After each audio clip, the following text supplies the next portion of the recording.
పాకిస్తాన్ను చంకనేసుకొని తిరుగుతున్న America America ప్రపంచ రాజకీయాలలో పావుగా మార్చినటువంటి అమెరికా భారతదేశాన్ని ఒక పావుగా మార్చేసింది. ఈ అమెరికా ప్రస్తుతానికి దానికి పనేమి లేదు, అంతా బిజినెస్సే, అంతా బిజినెస్ వ్యవహారమే. పుతిన్ని దగ్గర పిలుస్తాడు, జెలెన్స్కీని దగ్గర పిలుస్తాడు, ఆయనతో మాట్లాడతాడు, ఈయనతోడు మాట్లాడతాడు.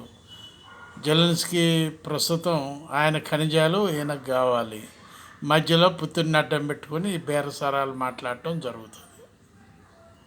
అదేవిధంగా పాకిస్తాన్ మీద ఒక చెయ్యి వేస్తుంటాడు, ఎందుకంటే ఆయన హైట్గా ఉన్నాడు కదా, పాకిస్తాన్ పొట్టిగా ఉన్నది కాబట్టి ఒక చెయ్యి వేసి నిలబడుతుంటాడు. నేను నీకు సపోర్ట్ ఇస్తాను అంటాడు. యువతల ఇండియా సంగతి చూద్దామని పాకిస్తాన్ అంటుంటుంది, దానికి ఓకే అంటాడు ఆయన. ఎంత టైం పాస్, టైం బీయింగ్. ఇది రాజకీయ వ్యవహారంలో ఒక పావులాగా భారత్ మారిపోయింది అని మేధావి వర్గం మాట్లాడుకోవటం జరుగుతుంది. ఆలోచించండి, మీరు కూడా ప్రపంచ జ్ఞానాన్ని తెలుసుకోండి. మీరు కూడా. బాలసాని వీరప్రసాద్, హైదరాబాద్.